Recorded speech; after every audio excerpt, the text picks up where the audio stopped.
নমস্কার। প্রাণারাম বাংলা ইউটিউব চ্যানেলের আয়োজনে আপনারা প্রায় সকলেই জানেন যে ভক্ত সম্মেলন রয়েছে আগামী 26শে জুলাই রবিবার বেলুড় মঠের পূর্ণ প্রাঙ্গণে অভেদানন্দ হলে। সেই প্রসঙ্গের মধ্যে আমরা আসব। ভাবছি এই কথাটা যে এই ভক্ত সম্মেলনের যে ধারণাটা, এইটা রামকৃষ্ণ মিশনের দীক্ষিত ভক্ত অনুরাগী মহলে আর ব্যাখ্যা করার প্রয়োজন হয় না। ভক্ত সম্মেলন এই কথাটা শুনলেই অনেকে আগ্রহী হন যে কবে, কোথায়, কত টিকিট ইত্যাদি ইত্যাদি।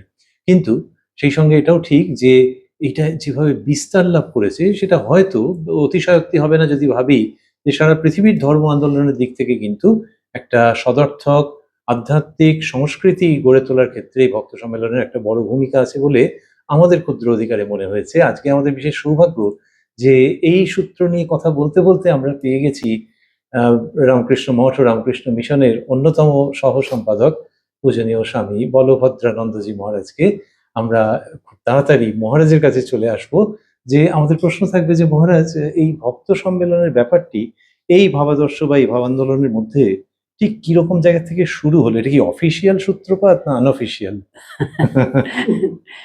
অফিসিয়াল সূত্রপাত তো নয়, কিন্তু মানে ভগবানের সবকিছুই আনঅফিসিয়ালি হয়।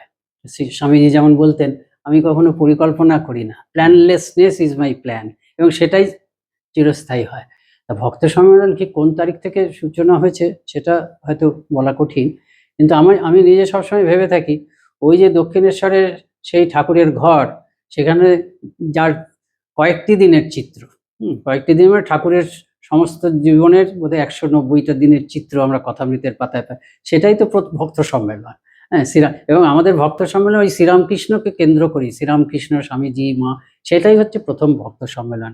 আর ঠাকুরের সেই কথামৃত, সেটি প্রথম শোনার সৌভাগ্য হয়েছিল ওই কামারপুকুরের সেই পল্লী রমণীদের, যাদের সম্বন্ধে শারদানন্দজি বারবার ধরে বলছেন যে তাদের ভালোবাসা ওই কামারপুকুরের পল্লী রমণীদের। আর এই গদাধর, এবং গদাধর যখন বড় হয়েছে, মানে শ্রীরামকৃষ্ণ হলেও ওখানকার কামারপুকুরের চিরকালই তিনি গদাধর।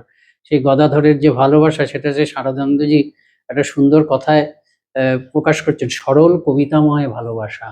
তা সেই যে পল্লী রমণীরা দিনের বেলায় পুরুষরাস্ত, ঠাকুর মানেই মানে যিনি বিশ্বব্রহ্মাণ্ডের লোককে আকর্ষণ করছেন তাকেই কৃষ্ণ আমরা বলি। ঠাকুরও তো কৃষ্ণ, যে রাম যে কৃষ্ণ, কাজে তার আকর্ষণী শক্তি কল্পনা করা যায় না। তার আকর্ষণে পুরুষরা আসতেন, দিনের বেলায় আসতেন, কিন্তু তখনকার দিনে তো পুরুষ নারী একসঙ্গে যেতেন না, সন্ধ্যার পরে কেউ বাড়ির থেকে বেরোতো না। সেই সুযোগে পল্লীবালারা আসতেন, ঠাকুরের সঙ্গে কথা বলতেন, মাঝে মাঝে মাও গিয়ে বসতেন, ছোট বালিকা মা।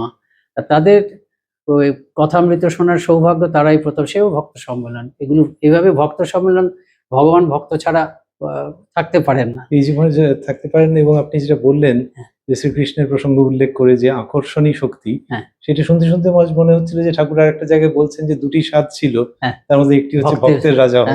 ভক্তের রাজা হবো।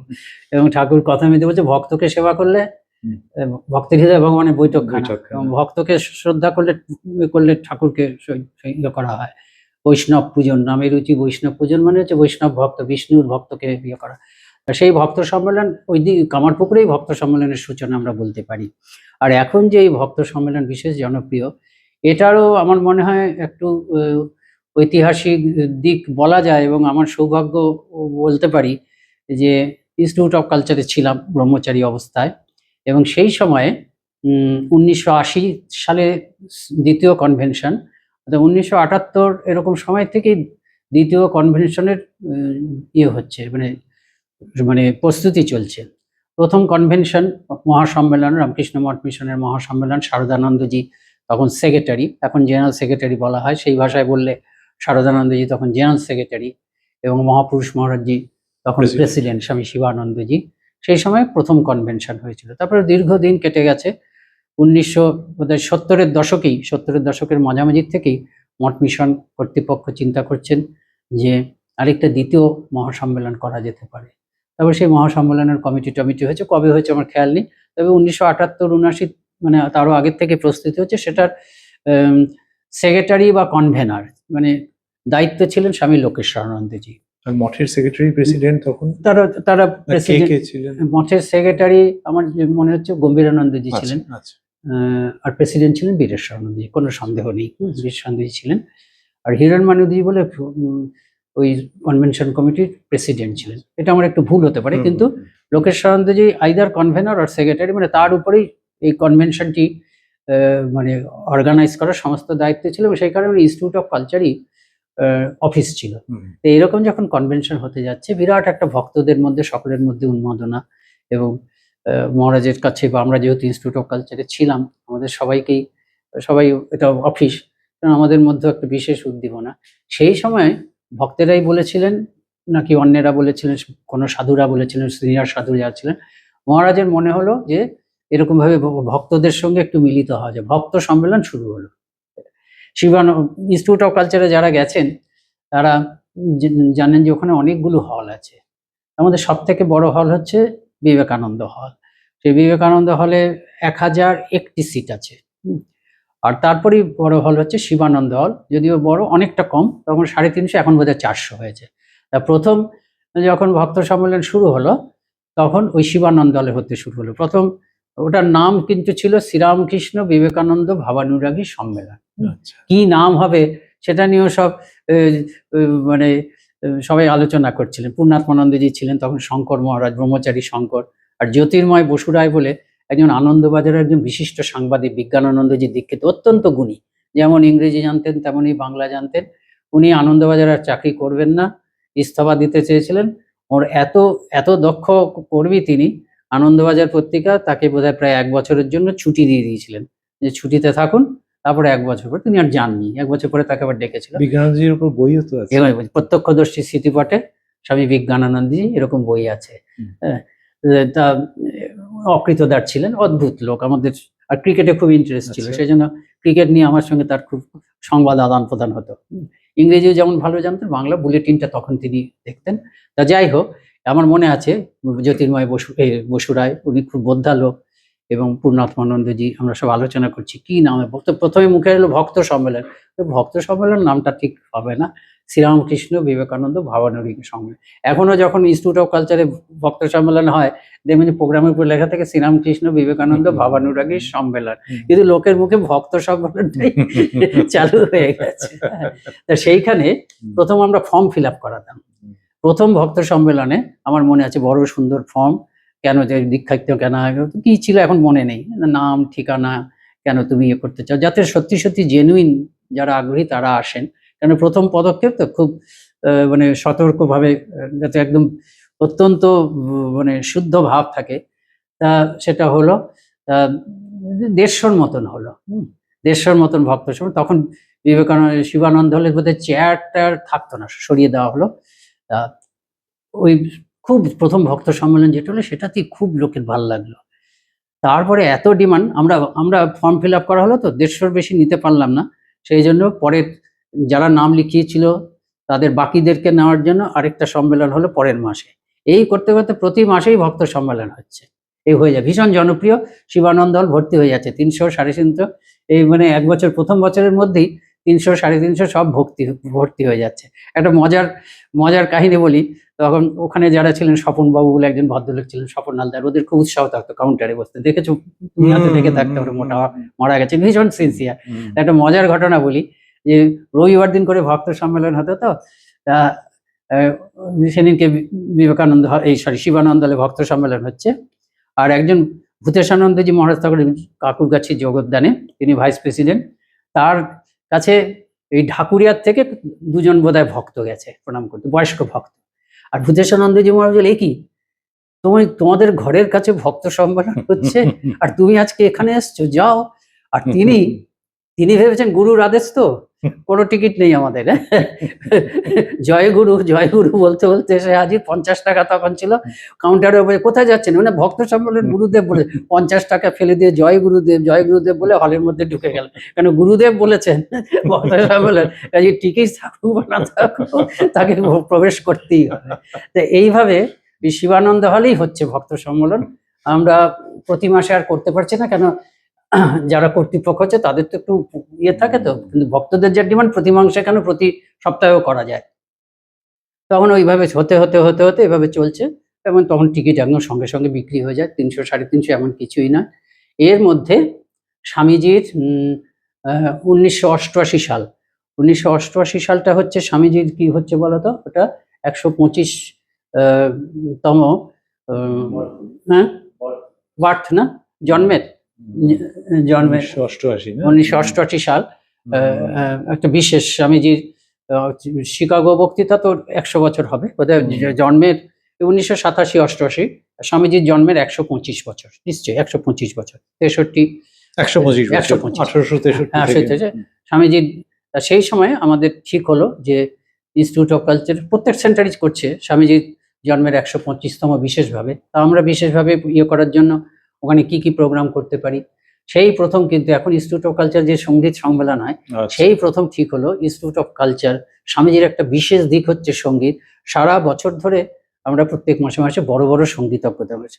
সেই প্রথম ভীমসেন যোশী, ওস্তাদ কি আলী আকবর, যে শরদিয়া আলী আকবর, তো আলী আকবর, আমজাদ আলী, এরা পরপর পর। এটা হলো সঙ্গীতের দিক থেকে। আর বক্তৃতা টক্তৃতা তো হচ্ছে, বিশেষ বই সবার স্বামীজি সবার মধ্যে দেওয়া, বিরাট একটা প্রসেশন হলো।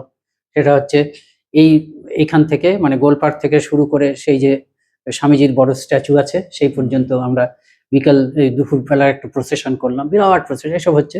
তার মধ্যে তখনই একটা প্রস্তাব হলো যে একটা বড় করে ভক্ত সম্মেলন করতে হবে বিবেকানন্দ হলে। এতদিন পর্যন্ত 300-350 এটা করা হবে। সেটা তো করা হলো এরকম বিরাট বড় বিবেকানন্দ হলে। আমার এখনো মনে আছে যে বিবেকানন্দ হলে যখন ভক্ত সম্মেলনটি হলো, তখন দেখা যাচ্ছে বিবেকানন্দ হলে ওখানে 1001 তো মানে ইয়েতে মানে হল ব্যালকনি, এখানে আছে হচ্ছে 699টা সিট, আর বাকি 301টা সিট আছে ওপরে। দেখা গেলো যে নিচে প্রায় 500-550 হলো, কিন্তু ওপরে একটি লোক নেই। সেজন্য আমার মনে আছে ভক্ত সম্মেলন যখন হচ্ছে ওপরটা মানে ব্যালকনিটাকে অন্ধকার করে রাখা কিন্তু 1-2 মাস যাওয়ার পরে এত ভিড়, এবং শেষকালে আমি অনেকদিন ওখানে ছিলাম, এমন ভিড় হতো যে ভক্ত সম্মেলনে টিকিট দেওয়া হবে, এমন তখন টিকিট অনেক বেড়ে গেছে, 100 টাকা এরকম, তারপরে ধীরে 200 টাকা হয়েছে। যে ভক্ত সম্মেলনের এত তার জনপ্রিয়তা হয়েছে যে সব টিকিট যখন অমুক তারিখ থেকে টিকিট দেওয়া হবে যখন ঘোষণা করা হতো, দেখা যাচ্ছে সকাল 4টের থেকে লোকে লাইন দিয়েছে। আর চায়ের যারা চা বিক্রি করে তারাও কিন্তু জেনে গেছে চা বিক্রি করছে। আবার পরে শুনেছিলাম কেউ কেউ আবার প্রক্সি লোকও রেখে দিয়ে যায় টিকিট দেওয়া হয় 10টার থেকে, এবং টিকিট দেওয়ার সময় সেই সময় আমি মানে অনেক সিনিয়র হয়ে গেছি, মানে জাস্ট সন্ন্যাস হয়ে গেছে, জাস্ট সন্ন্যাস হয়েছে। আমি তখন ওটা টিকিট কাউন্টারটা আমাকে দেখতে হতো, তা সেলস কাউন্টার, ওখান থেকে ঠিক 1 ঘন্টা লাগতো না টিকিট বিক্রি হয়ে যেত। তারপরে কিছু এক্সট্রা টিকিট আমার কাছে থাকতো, আমরা আরো এক্সট্রা লোকের যে কি কাড়াকাড়ি টিকিট নেওয়ার জন্য। তা এই হচ্ছে আমি দেখেছি ইনস্টিটিউট অফ কালচারের একটা ভূমিকা আছে, এই যে ভক্ত সম্মেলন অনুষ্ঠানের জন্য মানুষের আগ্রহের যে একটা জোয়ার। তারপরে তো সব জায়গায় হচ্ছে জানেন তো, এখন বিভিন্ন, তারপরে যোগদান সব জায়গায় হয়। এবং আমরা ভক্ত সম্মেলন করি, মানে রামকৃষ্ণ মিশনের কেন্দ্রগুলি বা ভক্ত সম্মেলন করুক, বা আপনাদের মতন প্রতিষ্ঠান আমাদের কেন্দ্রগুলিতে ভক্ত সম্মেলন করুক, সব জায়গায়। যেমন এই পরশুদিনই আমি আগামীকালই একটা জায়গায় যাচ্ছি বারাসাতের দিকে, প্রাইভেট আশ্রম, সেখানে ভক্ত সম্মেলন করছে, বলছে বিকেল বেলায় করছে তারা, এগুলো 5:30 থেকে শুরু করে 7:30-8টা। বলছে মহারাজ একজনও যাবে না, এবং আমাদের ছোট জায়গা এবার একদম ভর্তি হয়ে গেছে। ভক্ত সম্মেলন একটা অত্যন্ত জনপ্রিয়, সেই জন্য মনে হয় এটা নিশ্চয়ই এটা ঠাকুরের ইচ্ছা এর মধ্যে আছে, এটা একটা অদ্ভুত জিনিস। আর প্রভানন্দজি একটা কথা বলতেন, মানে শব্দটা আপাত দৃষ্টিতে শুনলে মনে হবে যে নেতিবাচক নয়, যে ঠাকুর বারবার ধরে বলেছেন নিঃসঙ্গ বাস, এই নিঃসঙ্গ নির্জন বাস। আর মাস্টারমশাই, এটা আমি বলছি, মাস্টারমশাই আবার একটা কথা বলতেন, হয় নির্জন বাস নয় সাধু সঙ্গে বাস, সাধু সঙ্গ নয় নিঃসঙ্গ, সাধু সঙ্গ নয় নিঃসঙ্গ। তা প্রভানন্দজি বলতেন যে এই ভক্ত সম্মেলন হচ্ছে, এই যে ঠাকুর যে বলেছেন নির্জন বাস না, তারই একটা সাবস্টিটিউট। হ্যাঁ, তবে উনি বলতেন পুয়ার সাবস্টিটিউট মানে নেতিবাচক বলে বলছেন না, যে নির্জন বাস একেবারে চলে গেল। আমি মনে করি, কিন্তু আমি কিন্তু ব্যক্তিগতভাবে মনে করি এটা হচ্ছে প্র্যাকটিক্যাল সাবস্টিটিউট, কারণ সব মানুষ নির্জন বাস করতে পারবে না।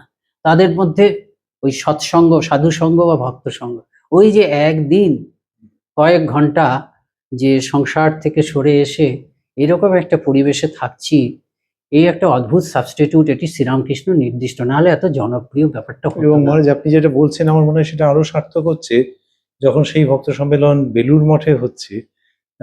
প্রসঙ্গত মহারাজ জিজ্ঞেস করি যে আপনি বললেন 1001, হ্যাঁ।